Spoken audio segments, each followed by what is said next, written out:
পারিবারিক জীবন, আমাদের আদর্শ সামাজিক জীবনে, আমাদের আদর্শ অর্থনৈতিক জীবনে, আমাদের আদর্শ রাজনৈতিক জীবনে, আমাদের আদর্শ রাষ্ট্র পরিচালনায়। এই কথা কি ঠিক হয়েছে না ভুল হয়েছে?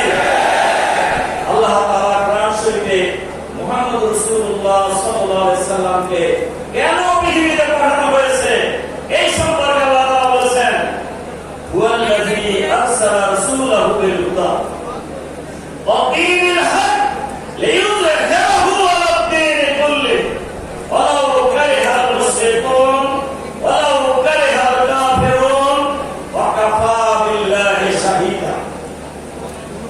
আল্লাহ তাআলা এই বলেন, এই সেই মহান শব্দ যিনি মুহাম্মদ রাসূলুল্লাহ সাল্লাল্লাহু আলাইহি সাল্লামকে দ্বীন হক সহকারে, হেদায়েত সহকারে, কোরআন সহকারে পৃথিবীতে পাঠিয়েছেন, যাতে করে মানুষের তৈরি করা যত আইন কানুন আছে সমস্ত আইনের উপর লিইয়ুযহিরাহু আলা দ্দীনি কুল্লিহি, সমস্ত দ্বীনের উপর ইসলামকে বিজয়ী করতে পারেন। সুবহানাল্লাহ।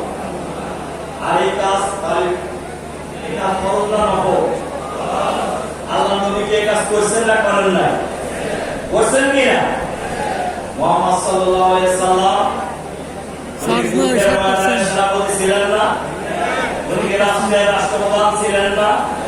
এখন যদি ইসলামের কথা তারা বলে, তারা যদি রাষ্ট্রপ্রধান হয়, আপনি কি নাকি না চাইলে হবে নাকি? এর অসুবিধা আছে? কিন্তু ইসলামকে তারা পছন্দ করেন না। ইসলামী শাসন ব্যবস্থা প্রতিষ্ঠিত হলে, ইসলামী আইন চালু হলে, একটি ইসলামী কল্যাণ রাষ্ট্র চালু হলে যাদের অসুবিধা তারা কিন্তু এই বিরোধিতা করে। এই বিরোধিতা কি এখন করে না, আগেও করতো?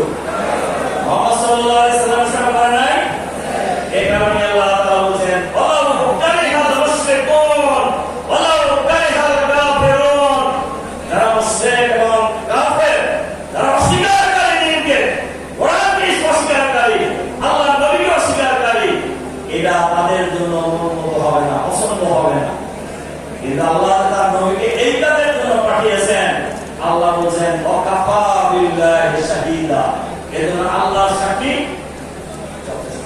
সম্মানিত সুধী মণ্ডলী, ভাই ও বন্ধুগণ, এজন্য আমি আপনাদের কাছে আহ্বান জানাতে চাই, আমাদের 56,000 বাংলাদেশের, আমাদের প্রিয় জন্মভূমি 56,000 বর্গ মাইলের এই বাংলাদেশে যদি আল্লাহর রাসূলের আইন ও জীবনের বিধানের ভিত্তিতে একটি ইসলামী কল্যাণ রাষ্ট্র চালু হয়ে যায়, তাহলে কি আপনাদের কোনো অসুবিধা আছে? আমার মনে হয় কারোর অসুবিধা থাকার কথা নয়। ইসলাম প্রতিষ্ঠিত হলে, ইসলামী কল্যাণ রাষ্ট্র চালু হলে যুবকের যেমন লাভ, যুবতীরও লাভ, পুরুষের যেমন লাভ, মহিলার লাভ, মুসলমানের যেমন লাভ, অমুসলিমের লাভ। ইসলাম সকল নাগরিকের অধিকার নিশ্চিত করেছে, সকল ধর্মের মানুষের ধর্মীয় অনুষ্ঠান পালন নিশ্চিত করেছে। সুতরাং ইসলাম প্রতিষ্ঠিত হলে নারীদের ভয়ের কোনো কারণ নেই, অমুসলিমদের ভয়ের কোনো কারণ নেই। কারণ আছে তাদের, যারা দুর্নীতিবাজ, কারণ আছে যারা সন্ত্রাসী কর্মকাণ্ড করে, তাদের ভয়ের কারণ আছে। যারা চাঁদাবাজ, যারা দখলবাজ, এদের ভয়ের কারণ আছে। ইসলাম প্রতিষ্ঠিত হলে চাঁদাবাজি থাকবে না, সন্ত্রাস থাকবে না, দখলবাজি থাকবে না, দুর্নীতি থাকবে না, বিদেশে পাচার করার কোনো সুযোগ থাকবে না। সব জায়গায় স্থির করে দেওয়া হবে ইনশাআল্লাহ। এরকম একটি সমাজ ব্যবস্থা আপনারা চান না? আমরা সবাই চাই, দল মত নির্বিশেষে আমরা সবাই এই ধরনের একটি সমাজ ব্যবস্থা চাই। তাহলে চাইলেই কি হবে? এই চাইলেই হবে? আল্লাহ তাআলা কোরআন শরীফে বলেছেন, এই কথা বলে শেষ করব, ইয়া আইয়ুহাল্লাযীনা আমানু, ঈমান যারা আছে তাদেরকে বলছেন, হাল আদুল্লুকুম আলা তিজারাতিন তুনজিকুম মিন আযাবিন আলীম, আমি তোমাদেরকে এমন একটা সংগ্রামের কথা বলবো না, এমন একটা কাজের কথা বলবো না যে কাজ করলে জাহান্নামের ভয়াবহ আযাব থেকে রক্ষা পাওয়া যায়। আমরা জাহান্নাম থেকে রক্ষা পেতে চাই না? কারা কারা চান জাহান্নাম থেকে রক্ষা পেতে? হাত তুলে দেখি।